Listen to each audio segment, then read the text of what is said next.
Lauren had been living in apartment 4B for 3 months when she realized she'd never actually met her neighbor across the hall.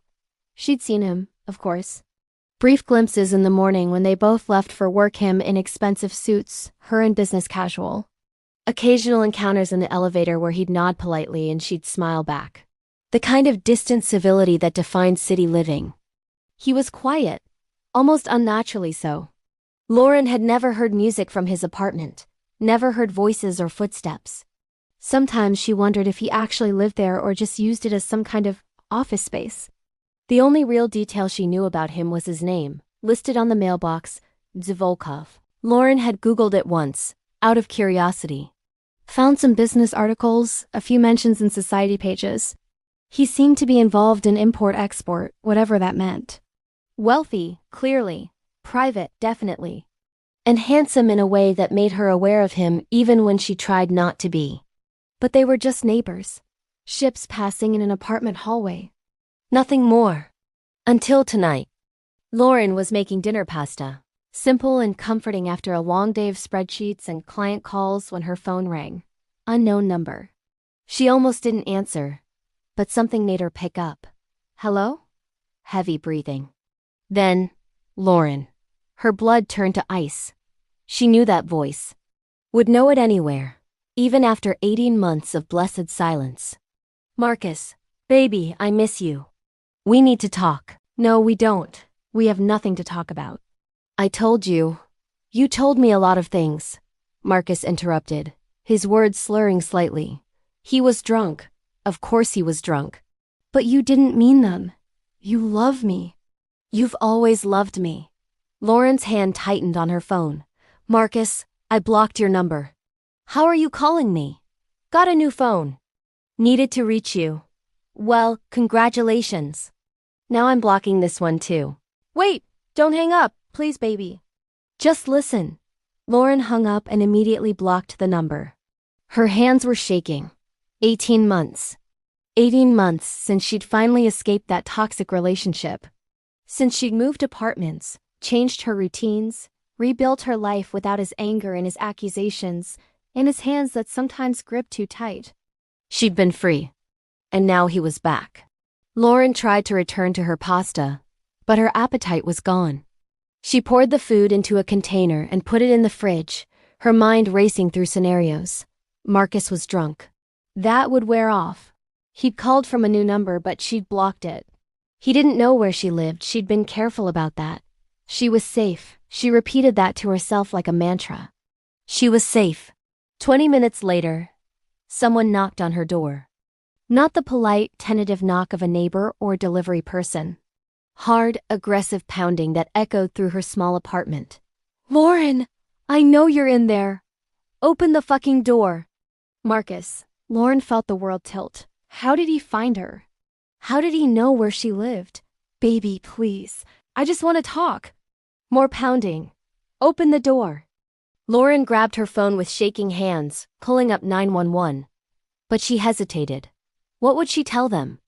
That her ex-boyfriend was knocking on her door. That wasn't technically illegal, that he was drunk and loud?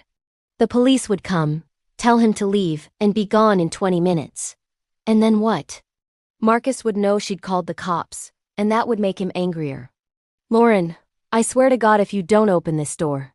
The pounding got louder, more aggressive. Lauren heard something crack. Was he kicking it? Her door was solid. But how long would it hold? I know you're listening. Marcus's voice was getting more unhinged. You think you can just leave me?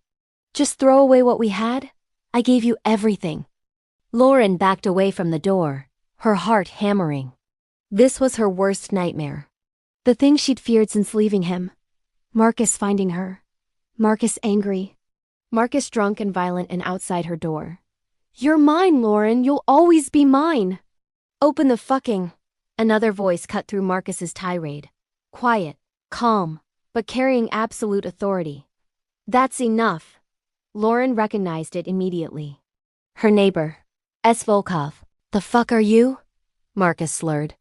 This doesn't concern you, man. Private conversation with my girlfriend. Ex-girlfriend. The quiet voice corrected.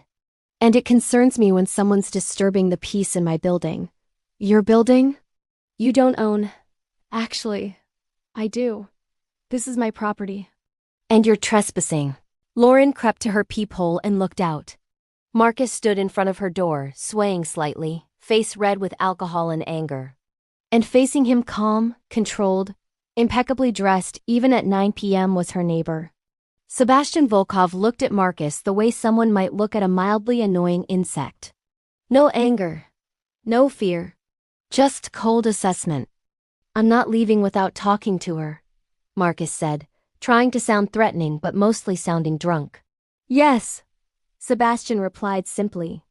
You are. Or what? You gonna make me? Marcus laughed, bitter and harsh. I'm not scared of you, fancy suit. This is between me and Lauren. No, it's between you and the decision you're about to make. Something in Sebastian's tone made Marcus hesitate. Lauren watched through the peephole, hardly breathing. What decision? Marcus asked, some of the aggression fading to uncertainty. Whether to leave now under your own power or leave later in significantly worse condition. Are you threatening me? I'm presenting options. Sebastian's voice remained perfectly calm. Option 1. You turn around, walk out of this building, and never come back. You delete Lauren's number, you forget where she lives, you accept that the relationship is over. If you do that, this ends here. And option 2? Option 2 involves consequences you're not equipped to handle. Marcus tried to laugh, but it came out nervous. You think you can intimidate me? I don't know who you think you are. I know exactly who I am, Sebastian interrupted. The question is whether you're smart enough to realize you're making a terrible mistake. Lauren watched Marcus's face change. Whatever he saw in Sebastian's eyes, whatever quiet certainty in his stance, was breaking through the alcohol-fueled bravado. This is bullshit, Marcus muttered, but he was backing away. Lauren, we're not done. You hear me? We're not. Yes, you are, Sebastian said. And if I see you in this building again, if I hear you've contacted Lauren in any way, option 2 becomes the only option. Are we clear? Marcus opened his mouth to argue, then seemed to think better of it. Whatever. She's not worth this anyway. He turned and stumbled toward the elevator. Sebastian stood motionless, watching him go. Only when the elevator doors closed did he relax slightly. Then he turned and looked directly at Lauren's door, at her peephole. You can open the door now, he said quietly. He's gone. Lauren's hand hesitated on the lock. This man, this neighbor she barely knew, had just defended her. Had made Marcus leave without any visible violence, just quiet authority. But how did he know she was watching? And how had he made Marcus back down so easily? She unlocked the door and opened it cautiously. Sebastian stood in the hallway, hands in his pockets, expression neutral. Up close, she could see the details she'd missed in those brief elevator encounters. Sharp jawline. Dark eyes that seemed to see everything. An air of controlled power that had nothing to do with physical size and everything to do with presence. Thank you, Lauren said, her voice shakier than she wanted. I don't know how you... Are you all right? He interrupted gently. Yes, no, I don't know. She laughed, slightly hysterical. He found me. I moved apartments specifically so he couldn't find me, and he found me anyway. May I come in? Just for a moment. I'd like to make sure you're safe. Lauren hesitated. She didn't really know this man. But he just protected her when he didn't have to. And something in his demeanor suggested he was far more dangerous to people like Marcus than to her. Okay, she said, stepping back. Sebastian entered her apartment with the same controlled grace he seemed to bring to everything. He glanced around not noisily, but efficiently, like he was assessing threats. How long has he been bothering you? He asked. Tonight was the first time in 18 months. I thought I was done with him. The phone call earlier, that was him? Lauren blinked. How did you know about that? Your voice carries through these walls more than you think. I heard you say his name, heard the tension. Then I heard him at your door. So you just came out to help? Sebastian looked at her directly. I don't tolerate men who terrorize women. Especially not in my building. You really own this building?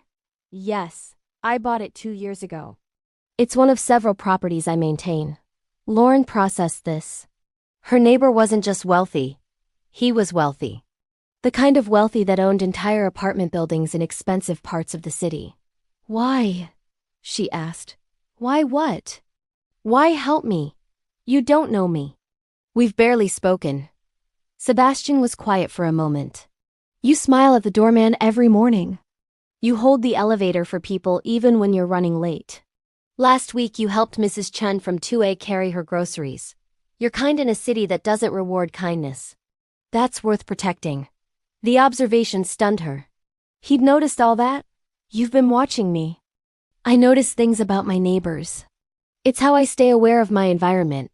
There was something slightly off about the phrasing, but Lauren was too rattled to examine it closely. Thank you, she said again. Really? I was terrified he'd break down the door. He won't be back. How can you be sure? Sebastian's expression didn't change, but something flickered in his eyes. Something cold. Because I'm very good at making sure people understand consequences. A chill ran through Lauren that had nothing to do with fear of Marcus. What does that mean? It means your ex-boyfriend made a mistake tonight. He won't make it again. Sebastian, Mr. Volkov, I appreciate your help, but I don't want anyone getting hurt because of me. No one will get hurt, Sebastian said calmly. As long as he stays away from you. The implicit threat in those words should have scared her. Should have made her question this quiet, powerful man who'd appeared in her life like some kind of dark guardian. But instead, Lauren felt something unexpected. Relief. For the first time since Marcus had called, she felt like maybe she actually was safe. I should let you get back to your evening, Sebastian said, moving toward the door. If he contacts you again in any way, you let me know immediately. Can you do that? Yes, but good. He pulled a card from his pocket and handed it to her. My private number. Call anytime. Lauren took the card. Heavy stock, simple design. Just a name and number. Thank you. Sebastian paused at the door. Lauren? Yes? You deserve to feel safe in your own home. I'm going to make sure that happens. And then he was gone, closing the door quietly behind him. Lauren stood in her living room, staring at the business card, her mind trying to process everything that had just happened. Her ex had found her. Her mysterious neighbor had made him leave without laying a hand on him. And now she had a direct line to a man who apparently owned her, building and commanded respect through nothing but his presence. Who was Sebastian Volkov? And why did his protection feel more substantial than any police report or restraining order ever could? Lauren didn't sleep that night. She lay in bed, staring at the ceiling, replaying every moment. Marcus's voice on the phone, the pounding on her door, Sebastian's quiet authority. The way Marcus had backed down so quickly. Around 3 a.m., she gave up on sleep and made tea. Sitting at her small kitchen table, she pulled out Sebastian's business card and studied it. Just a name. Just a number. But the weight it carried was undeniable. Lauren opened her laptop and did something she probably shouldn't have. She Googled Sebastian Volkov more thoroughly than her previous casual search. What she found made her tea go cold. Articles about organized crime in the city. Congressional investigations. FBI surveillance. And in the middle of it all, mentioned repeatedly, the Volkov organization. Import-export was mentioned, but with implications that suggested nothing legitimate was being imported or exported. Sebastian Volkov, alleged head of one of the Eastern Seaboard's most powerful criminal organizations. Double quotes. Suspected ties to money laundering, illegal gambling. Double quotes. Suspected suspected ties to money laundering, illegal gambling, illegal gambling, and protection rackets. Despite decades of investigation, no charges have ever stuck to Volkov or his associates. Double quotes. Lauren sat back, her heart racing. Her neighbor was a crime boss. A mafia boss. The man who'd just defended her from her drunk ex was one of the most dangerous men in the city. She should have been terrified. Should have been planning to move apartments immediately. But all she felt was a strange, disconnected fascination. Because everything she'd seen of Sebastian, the calm authority, the way Marcus had backed down, the ownership of her building. The careful way he moved and spoke, it all made sense now. He wasn't just wealthy. He was powerful in ways that had nothing to do with money and everything to do with control. Lauren closed her laptop and sat in the darkness, thinking. Around 4 a.m., her phone buzzed. Unknown number. Her heart jumped. Marcus? But the text wasn't from him. Saw your light on. Can't sleep either? Sebastian. Her criminal neighbor who was apparently keeping track of her late-night habits. Lauren looked at the card, then at her phone, then made a decision that was probably incredibly stupid. She dialed his number. He answered on the first ring. Lauren, how do you know my light's on? My apartment faces yours. I can see your kitchen window from my living room. That's not creepy at all. She heard him make a sound that might have been a laugh. I wasn't watching specifically. I was having my own sleepless night and happened to notice. Thinking about Marcus? Among other things. Lauren took a breath. I Googled you. Silence on the other end. Then, did you? Sebastian Volkov. Alleged head of the Volkov crime organization. Multiple investigations, 0 convictions. Owner of various businesses that are probably fronts for illegal activities. Alleged, he said mildly. That's an important word. Is it true? What do you think? I think you made my ex-boyfriend back down with just words. I think you own this entire building and several others. I think you move through the world like someone who's very used to people doing what he says. So yes, I think it's true. Sebastian was quiet for a moment. Does that frighten you? Lauren considered. It should. But honestly, right now, it mostly makes me feel safe. That's a concerning response. Why? Because you should be afraid. I'm not a good person, Lauren. I run an organization that operates outside the law. I make money from things that hurt people. I'm exactly the kind of man you should avoid. And yet you protected me tonight. That doesn't make me good. It just makes me selective about who I hurt. Lauren stood and walked to her window. Across the small courtyard that separated the building's 2 wings, she could see Sebastian's apartment. A single light was on, and she could make out his silhouette standing near the window. He was watching her watch him. Why did you help me? She asked. I told you. No, I want the real reason. Not the thing about me being kind or holding elevators. The real reason why you got involved. Sebastian was quiet for so long she thought he might not answer. Then, because I've seen what men like your ex become when no one stops them. They escalate, get bolder. Eventually, someone gets seriously hurt. I wasn't willing to wait for that to happen. So you intervened. Yes. And now? What happens now? Now I make sure he understands that coming near you again would be a fatal mistake. The casual way he said fatal sent a chill through Lauren. You're going to kill him? No, I'm going to make him wish I would. Sebastian. Lauren, listen to me carefully. Men like Marcus, entitled, violent, convinced the world owes them what they want. They don't respond to reason or restraint. They respond to fear. I'm going to give him a reason to be afraid. Not of you, of me. Of what will happen if he ever contacts you again. How? Do you really want to know? Lauren thought about it. Did she want to know what a mafia boss did to neutralize threats? Did she want that knowledge in her head? No, she said finally. I don't think I do. Smart, what you don't know can't haunt you. They stood in their respective windows, phones to their ears, watching each other across the dark courtyard. This is insane, Lauren said. I'm talking to a crime boss about how he's going to terrorize my ex-boyfriend. Yes, I should call the police. Get a restraining order. Handle this through legal channels. You should, Sebastian agreed. But you won't. How do you know? Because legal channels take time. Paperwork, court dates, a piece of paper that Marcus will ignore because entitled men don't believe rules apply to them. You want this solved. Now. Permanently. And you know I can do that. He was right. Lauren hated that he was right, but he was. What do you want from me? She asked. Nobody helps someone for free, especially not someone like you, so what do you want? Nothing. I don't believe you. Believe what you want. I'm helping because I choose to. Because you're my neighbor and you shouldn't have to live in fear. That's it. That's really it? Well, Sebastian said, and she could hear the slight smile in his voice. I wouldn't object to having dinner with you sometime, once this is handled.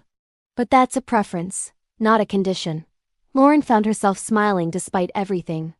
Dinner with a crime boss. That sounds like a terrible idea. Probably the worst idea you've had in years. But I'm considering it anyway. Are you? Maybe, if you actually manage to make Marcus go away permanently. I will. That confidence should be concerning. But it's not. No, Lauren admitted. It's not.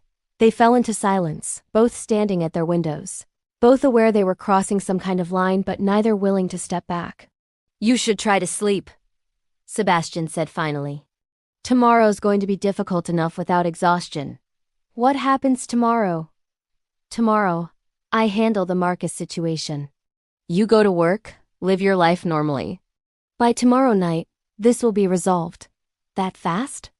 I'm efficient. Lauren should have asked more questions. Should have demanded details, insisted on knowing his methods. But part of her, the part that was tired of being afraid, tired of looking over her shoulder, just wanted to trust him. Okay, she said. Okay. I trust you to handle it.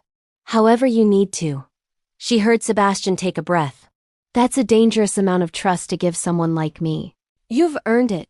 Have I? We've had one real conversation, and you found out I'm a criminal.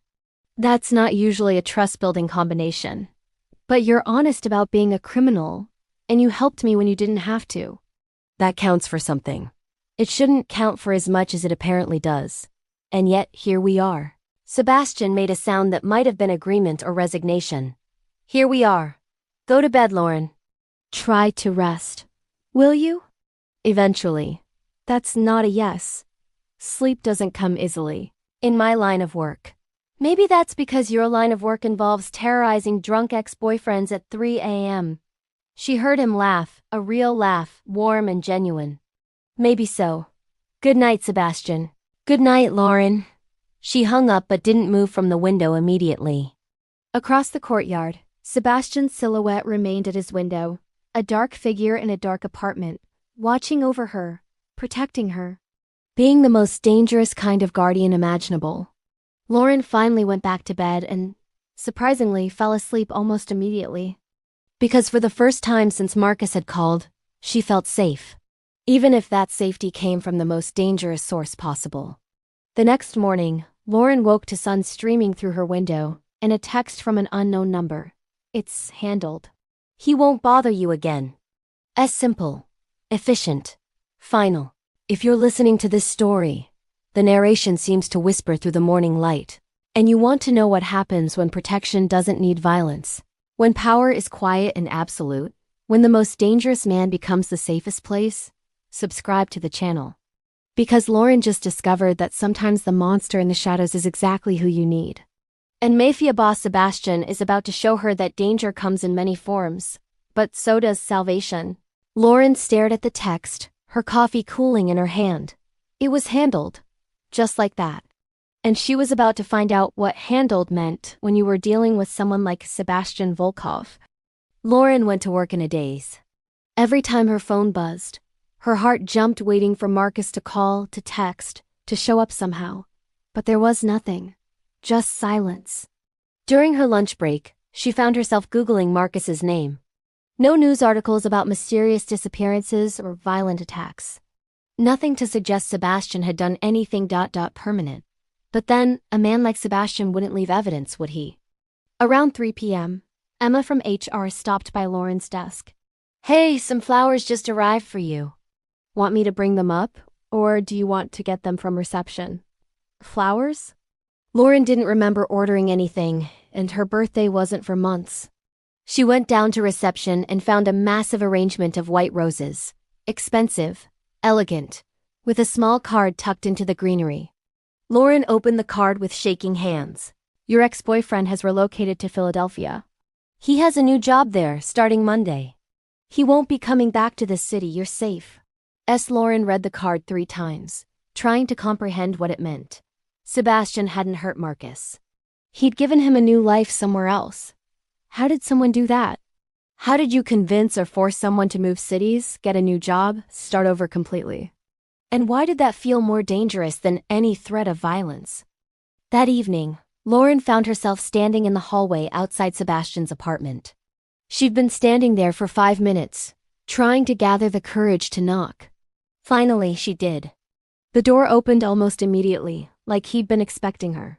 Sebastian stood in the doorway, dressed more casually than she'd ever seen him, dark jeans, black t-shirt, barefoot. He looked almost normal. "Hi," Lauren said. "Hi. Can we talk?" "Of course." He stepped back, letting her in. Sebastian's apartment was nothing like what Lauren expected. She'd imagined something cold and minimalist, maybe with obvious signs of wealth and power. Instead, it was warm, comfortable. Books everywhere. Art on the walls, a well-loved leather couch. It looked like someone actually lived here, not just used it as a base of operations. "Nice place," Lauren said. "Thank you. It's one of the few spaces where I can actually relax." Sebastian gestured to the couch. "Sit. Can I get you something? Wine? Coffee?"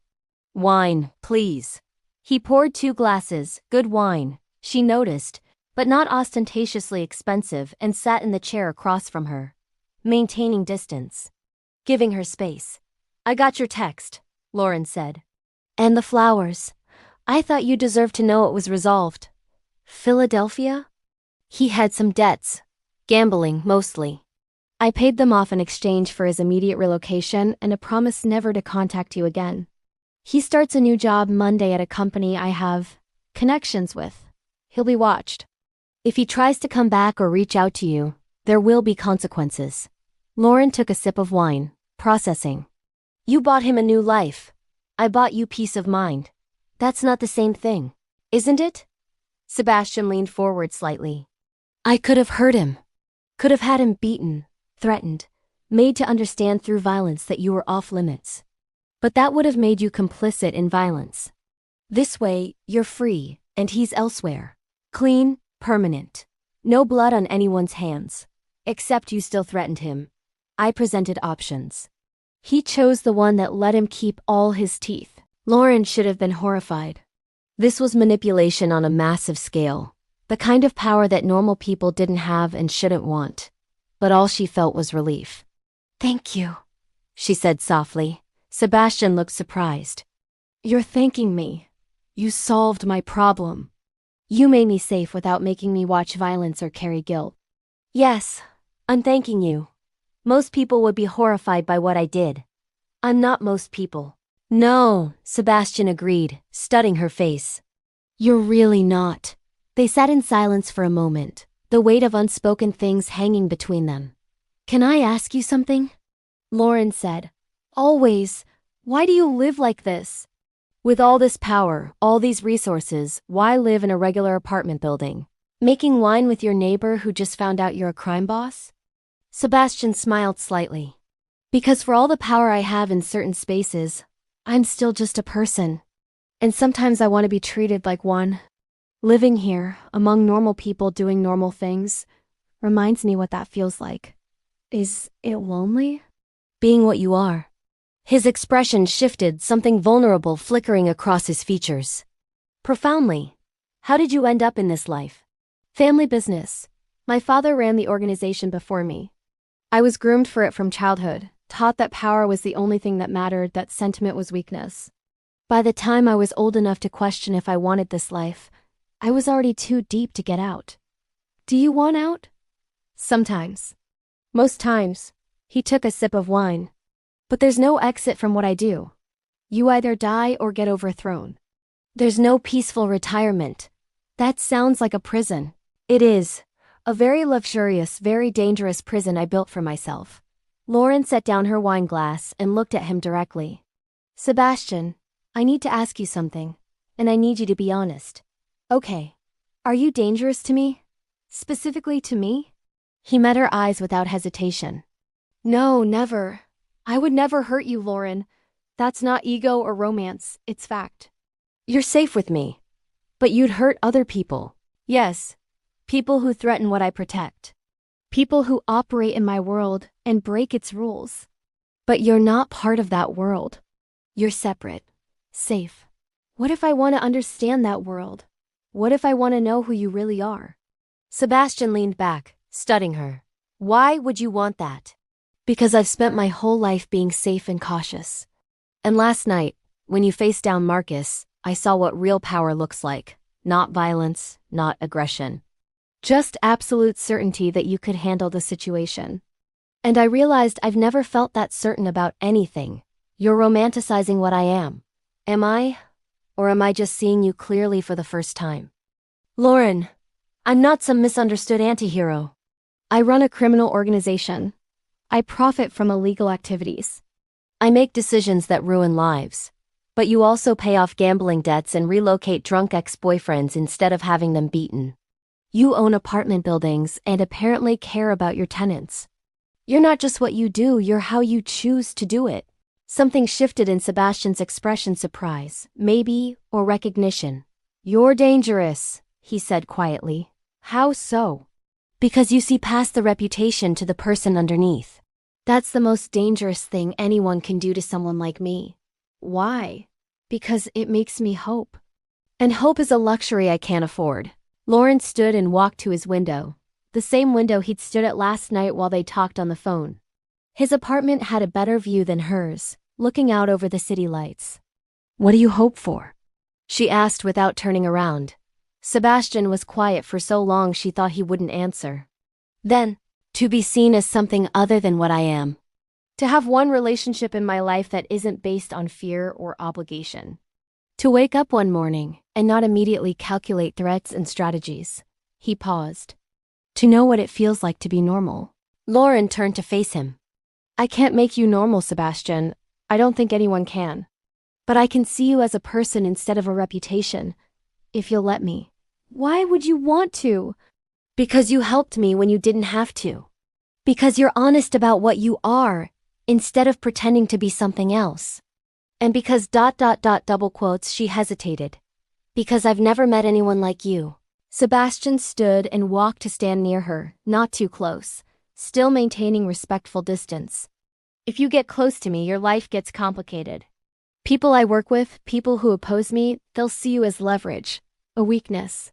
That puts you in danger. You said I was safe with you. You are. But that doesn't mean my world is safe. What if I'm willing to take that risk? You don't know what you're saying. Don't I? Lauren stepped closer. Sebastian, I spent 18 months rebuilding my life after Marcus. I was careful, cautious, did everything right, and he still found me. Still came after me. And in one night, you solved what months of restraining orders and address changes couldn't? You want to tell me I should be afraid of you? I'm more afraid of living a small, scared life than I am of whatever complications your world brings. Sebastian looked at her with an intensity that made her breath catch. You're serious? Yes. You want to know who I really am? What I really do? Yes. Even knowing it might change how you see me? I already know what you are, Sebastian. You're a crime boss who pays off gambling debts instead of breaking legs. Who relocates problems instead of eliminating them. Who stands at his window at 3 a.m., making sure his neighbor's light is on because he's worried about her. I see you. The question is whether you're brave enough to let me keep seeing you. Sebastian closed his eyes briefly, like he was fighting some internal battle.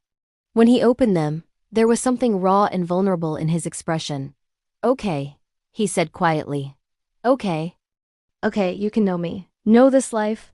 Understand what I do and who I am. But Lauren, he looked at her seriously. Once you know, you can't unknow. Once you're in this world, even just as an observer, you're connected to it. Are you absolutely sure? Lauren thought about safe choices and scared living, and the way Sebastian had made Marcus disappear without violence. I'm sure, she said. Sebastian nodded slowly. Then tomorrow, I'll show you my world. Not the violence or the crime, you don't need to see that, but the structure, the organization. Who I am when I'm not just your neighbor. Tomorrow. Give yourself tonight to change your mind. If you wake up tomorrow and decide this is too much, too dangerous, too complicated, I'll understand. We can go back to being just neighbors, polite smiles in the elevator, Nothing more. I won't change my mind. You might. Sleep on it. Lauren nodded, understanding that this was Sebastian giving her an out. One last chance to choose safety over curiosity. I should go, she said. Let me walk you to your door. It's literally across the hall. Humor me. They walked the 10 steps to her apartment in silence. At her door, Lauren turned to face him. Sebastian? Yes? Thank you. For making me safe. For being honest. For letting me see you. Thank you for wanting to. They stood in the hallway, both aware they were on the edge of something neither fully understood. Good night, Lauren said. Good night. She went inside and closed the door, leaning against it and trying to process everything. Tomorrow she'd see Sebastian's real world. Tomorrow she'd understand what it meant to be close to someone who operated outside every rule she'd ever known.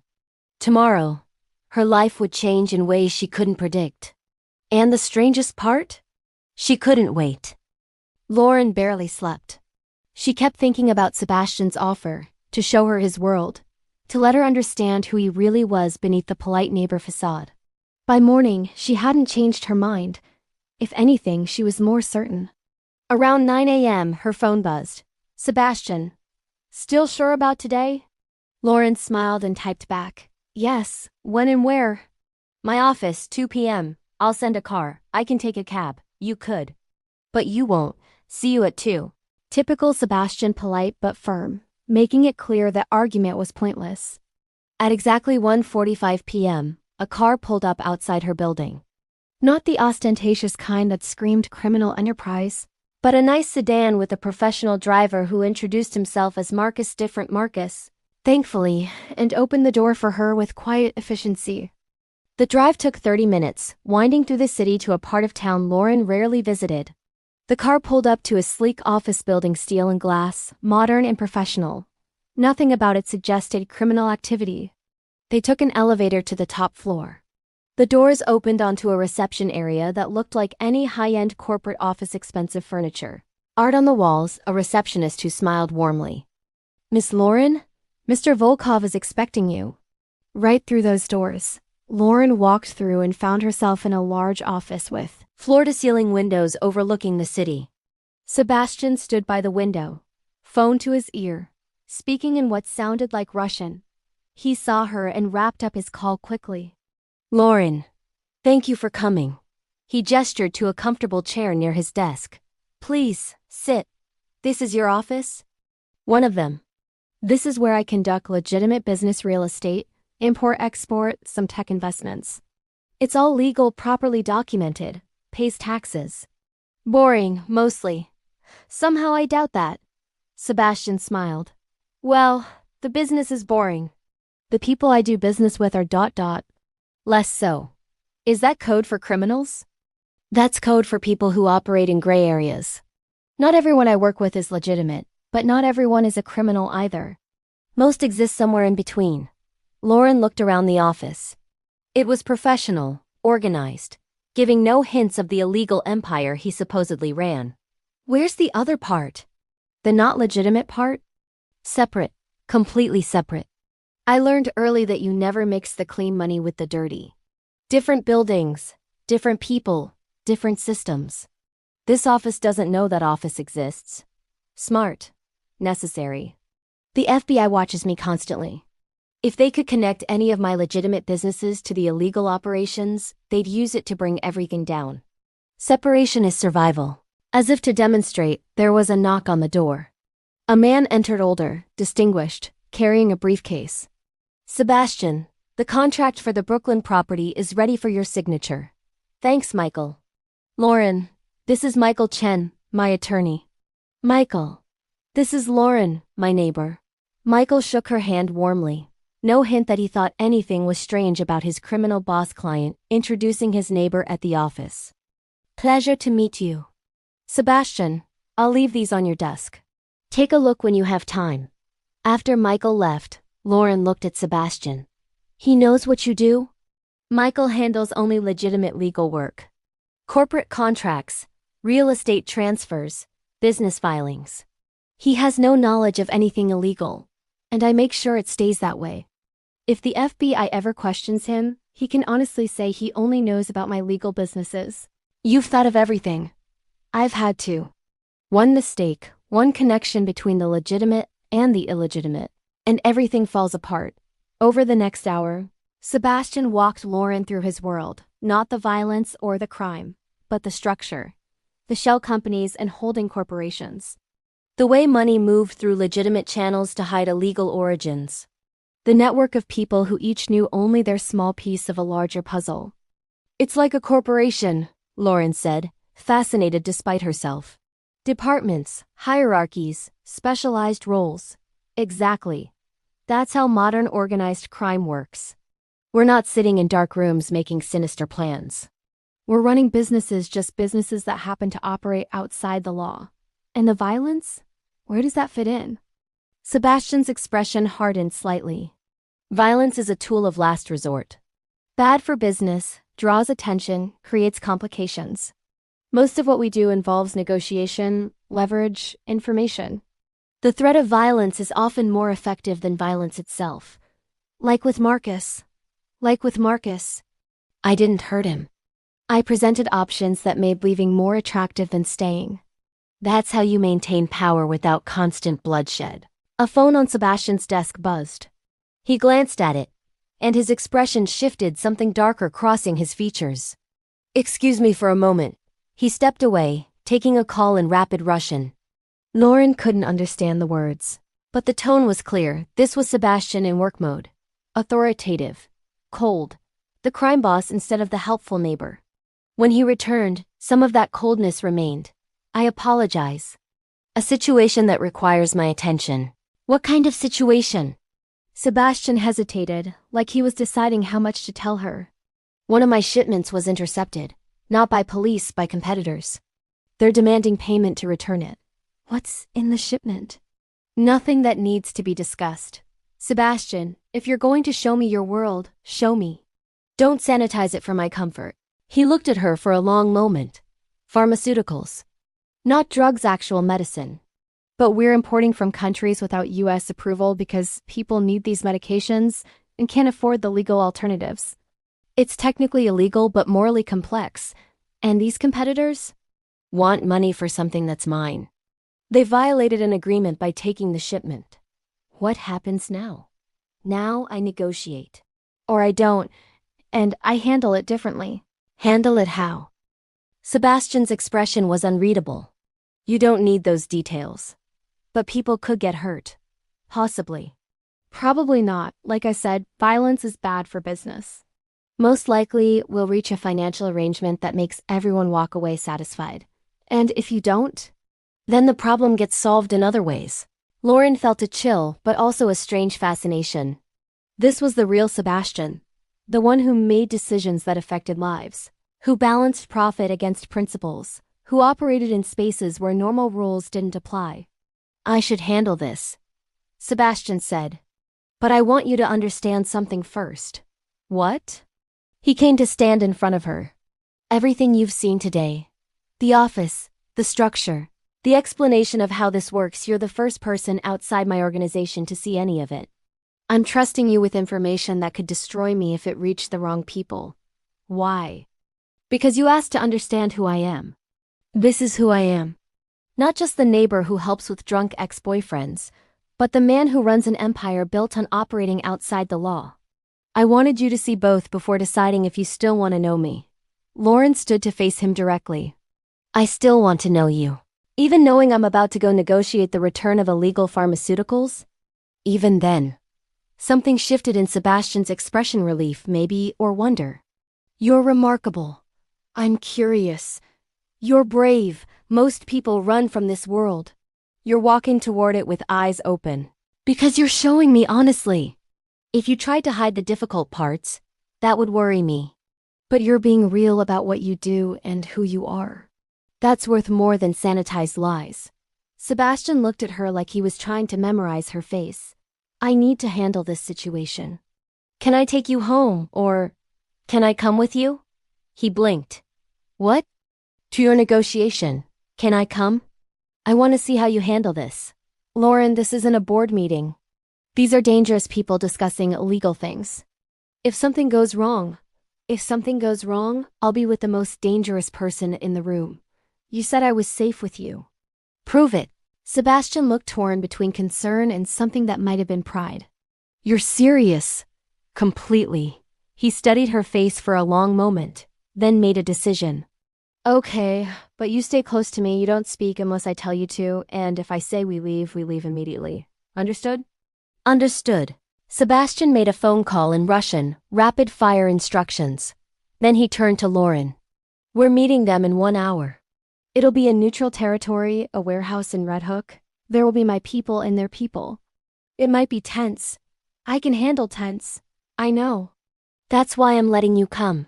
They left the office building together. Sebastian's hand at the small of her back protective, possessive. Outside, a different car waited. Larger, darker windows. And when Lauren got in, she noticed the driver was different too. Harder, more alert. This wasn't the polite driver from earlier. This was security. They drove toward Red Hook in silence. Lauren watched the city change from corporate towers to industrial zones, the landscape getting rougher and more isolated. Nervous? Sebastian asked quietly. A little. Good. Nervous keeps you alert. He looked at her seriously. Lauren, when we get there, stay close to me. These men respect power, and you being with me marks you as under my protection. But don't be afraid, they won't touch you. They know better. Because of who you are. Because of what I'd do if they tried. The casual certainty in his voice should have scared her. Instead, it made her feel safer than she'd felt in years. The warehouse was exactly what Lauren expected from movies industrial. Isolated, the kind of place where illegal business happened away from witnesses. Several cars were already there when they arrived. Men in suits stood around, radiating controlled violence. They looked at Sebastian's car with recognition and something that might have been respect or fear. Last chance to stay in the car, Sebastian said. I'm coming with you. He nodded and got out. Immediately, 2 of his men flanked them. Protection Lauren hadn't even noticed was there until they moved. Sebastian walked toward the warehouse entrance with confidence that bordered on arrogance. Lauren stayed close to his side, very aware of every eye tracking their movement. Inside the warehouse, a group of men waited around a table. One stood as Sebastian entered, older, gray hair, expensive suit that didn't quite hide the hardness beneath. Sebastian, punctual as always. Dimitri. Interesting way to request a meeting. We prefer to negotiate from a position of having something you want. Sebastian's expression didn't change, but Lauren felt the temperature in the room drop. You prefer to steal my property and call it negotiation. Semantics. No, theft. The 2 men stared at each other, and Lauren realized she was witnessing something primal in alpha confrontation where violence lurked, just beneath civilized words. Your shipment is safe, Dimitri said finally. We simply want fair compensation for storage fees. Storage fees for something you stole from my dock. Sebastian's voice was perfectly calm. Interesting business model. Business is business. Then let's do business. Sebastian gestured to the table. How much? Dimitri named a figure astronomical. Lauren didn't know much about criminal economics, but even she could tell it was far more than any storage fee justified. Sebastian didn't react. He simply pulled out his phone and made a call. Victor. The Baltic shipment rerouted. Dimitri's people won't be receiving their usual percentage this month. He paused, listening. Because Dimitri decided to steal from me. He can have his storage fee or he can have his regular business. Not both. He hung up and looked at Dimitri calmly. Your choice. Take the reasonable compensation I'm offering for the shipment's return, or lose your percentage of a much larger operation. Simple economics. Dimitri's face darkened. You can't. I can, and I will. Sebastian's voice never raised, never became aggressive, but the steel underneath was undeniable. You took something of mine without permission. That has consequences. I'm being generous by offering any compensation at all. Most people in my position would simply take it back and make an example of you. Is that a threat? It's an observation. You're a smart businessman, Dimitri. You know how this works. You overplayed your hand. And now you're trying to salvage what you can. I'm giving you an out, take the reasonable payment and return my property. Or escalate this into something neither of us wants. The silence in the warehouse was absolute. Lauren could feel the tension radiating from everyone present, men waiting to see if this would resolve peacefully or explode into violence. Dmitri stared at Sebastian for a long moment. Then, slowly, he nodded. Reasonable compensation. What's your offer? Sebastian named a figure, probably still more than the situation warranted, but far less than Dimitri's initial demand. Face saving for everyone. Done, Dmitri said. The shipment will be returned to your warehouse tonight. Tomorrow morning. I want time to verify everything's intact. Tomorrow morning, then. The men shook hands, a formal cold gesture that sealed the agreement. Then Sebastian turned and walked out, Lauren at his side. They didn't speak until they were in the car, doors closed, driving away. That's how you handle it, Sebastian said quietly. No violence, no threats. Just leverage and consequences. Dmitri knew that stealing from me would cost more than it gained. So he backed down. That was terrifying, Lauren admitted. But no one got hurt. Because you're good at this. Because I understand that everyone operates from self-interest. Find what someone values, make it clear that going against you costs more than cooperating, and most conflicts resolve themselves. Lauren processed that. It's almost elegant. It's efficient. Violence is messy and unpredictable. This, he gestured back toward the warehouse. This is controlled. Surgical. Everyone walks away intact. Until they don't, Sebastian looked at her seriously. Until they don't, he agreed. There are times when negotiation fails. When violence becomes necessary. I won't lie about that. But I try to make those times as rare as possible. They drove in silence for a moment.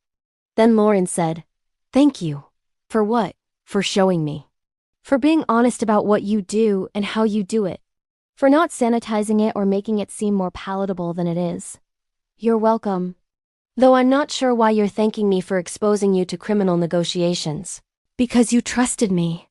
You could have left me at the office, handled this yourself, kept me separate from the difficult parts. But you let me see it. That means something. Sebastian reached over and took her hand. You mean something, Lauren. I don't know what exactly, we barely know each other. But in the short time since you moved in across the hall, you've become important to me. Important enough to show you who I really am. Important enough to risk you rejecting me once you understood. Lauren squeezed his hand. I'm not rejecting you. You should. I'm a criminal. I operate outside the law. I make decisions that harm people. But you also relocate drunk ex-boyfriends instead of hurting them. You negotiate instead of shooting. You separate your legal businesses from illegal ones to protect innocent employees. You're not just what you do, Sebastian. You're how you choose to do it. He pulled the car over. They were near her building now, and turned to face her directly. If we do this, if we pursue whatever this is between us, your life changes. People will know you're connected to me. That makes you a target for anyone who wants leverage against me. It complicates everything. I know. You could walk away right now. Go back to your normal life. Forget about the crime boss neighbor. I wouldn't blame you. I don't want to walk away. Why not?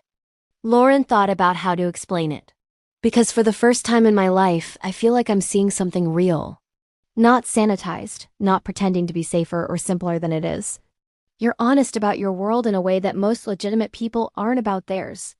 And I'd rather have complicated honesty than comfortable lies. Sebastian looked at her like she was something precious and dangerous at the same time. You're going to ruin me. How? Because now I know what it feels like to be seen as a person instead of a reputation. And I don't think I can go back to being just the feared crime boss. You've reminded me I'm human. That's the most dangerous thing anyone's ever done to me. Lauren leaned forward and kissed him soft, brief, but deliberate. When she pulled back, Sebastian's eyes were wide with surprise. What was that for? For being honest. For trusting me. For showing me your world without trying to hide the difficult parts. Lauren, I know this is complicated. I know there are risks. I know my life is about to get much more interesting in ways that might be dangerous, but I'm choosing this. I'm choosing you. Not because you're safe, because you're real. Sebastian pulled her close, resting his forehead against hers. I'll protect you. Whatever comes from this, whatever complications or dangers, I'll keep you safe. I know. How can you know? You barely know me. Because you've already proven it. With Marcus, with today, with every choice you've made. You're dangerous to your enemies. But you protect what's yours. And I think... She pulled back to look at him. I think maybe I'm yours now. Sebastian's expression was raw, vulnerable in a way that probably terrified him. Yes, you're mine. If you'll have me. Complicated criminal empire and all of it, no sanitizing, no hiding. Just truth. Lauren smiled. Then yes, I'll have you. They sat in the car holding each other, both aware they just made a decision that would change everything. So, what happens now? Lauren asked. Now I take you home. You think about everything you saw today.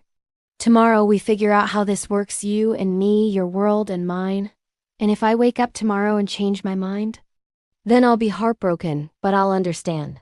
This life isn't for everyone. I won't change my mind. You might. Sleep on it. Lauren nodded, understanding this was Sebastian's way of giving her one more out. One last chance to choose safety over complexity. They drove the last few blocks in comfortable silence. When they reached her building, Sebastian walked her to her door across the hall from his, like always. Thank you, Lauren said. For today. For everything. Thank you for wanting to see it. They stood in the hallway. The same hallway where this had all started just days ago with Marcus pounding on her door. Good night, Sebastian. Good night, Lauren. She went inside but stood by her door, listening. She heard Sebastian's door close. Heard his footsteps as he moved through his apartment. Two people, separated by a hallway and entire worlds of difference, but choosing each other anyway. Lauren looked at her phone and typed a text. I'm not changing my mind. Just so you know. His response came immediately. Good. Because I don't think I could handle losing you now. Lauren smiled and went to her window. Across the courtyard, Sebastian's light was on. She could see his silhouette standing at his window, looking back at her. Both of them choosing danger over safety. Choosing truth over comfort. Choosing each other despite every logical reason not to. Lauren raised her hand in a small wave. Sebastian waved back. And in that moment, Lauren realized something important.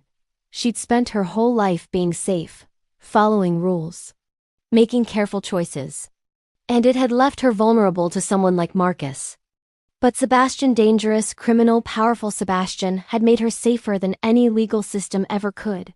Sometimes protection came from unexpected places. Sometimes the most dangerous person was exactly who you needed. And sometimes the best choice was the complicated one. In a world where danger wears many faces, Lauren discovered that protection doesn't always come from badges or laws. Sometimes it comes from a quiet neighbor who owns the building, who makes problems disappear with phone calls instead of fists, who shows you the truth of his world without apology. Mafia boss Sebastian didn't save her with violence, he saved her with power so absolute it didn't need to be loud. And Lauren learned that sometimes the safest place is next to the most dangerous man. Because when power chooses to protect instead of harm, nothing else can touch you.